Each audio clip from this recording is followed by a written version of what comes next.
مش كمان يعني هنعمل ان شاء الله او انت هتعملوا ايه؟ انا برجع رسالتكم وانتوا مش بتكلم عن اللسان عشان محدش يقول ده اللي بيقول وده اللي بيحصل. انا برجع رسالتكم. تمام. شغلك وظيفة حضرتك ايه؟ فني شؤون هندسيه، مشرف صيانه جامعه اسكندريه، شغال في المدن الجامعيه.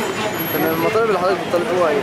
لا، المطالب حضرتك يا فندم دي معلنه على حته الجامعه، يافطه اكبر من 5 متر في 5 متر، حضرتك هتصورها عشان ما نتكلموش في المطالب كتير.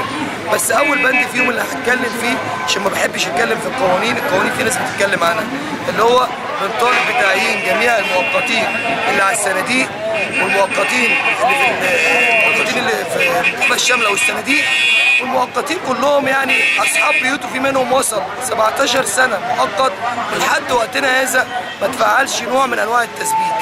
ان انا هتكلم فيه حضرتك نقطه اساسيه، ان في ناس هنا نايمه عند الجامعه بقالها اكتر من شهر ونص، سافروا مصر لمجلس الوزراء على حسابهم الشخصي بدون اي تبرعات من اي حد.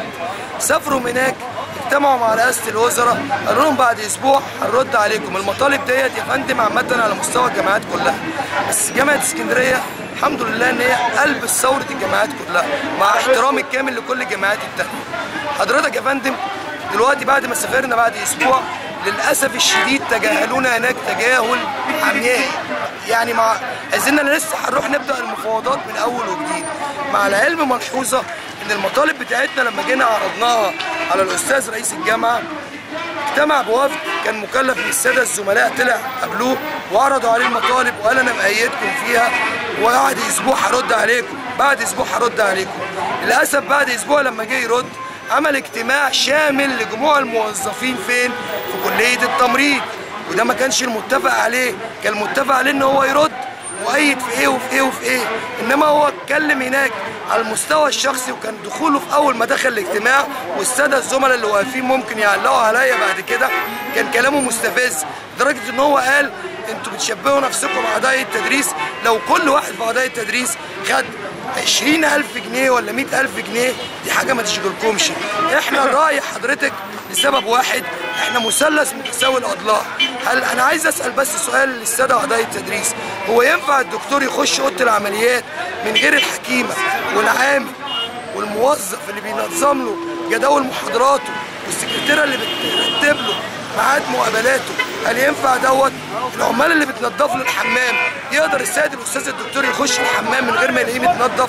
للاسف الشديد ان انا بسمع تعليقاتهم على التلفزيونات، تعليقات بتستفز الناس. الثوره دي قامت وناس ماتت واتعمت عشان حاجه واحده، الفقير يطلع شويه، مش الغني يفضل فوق والفقير يا فندم ينزل تحت الارض.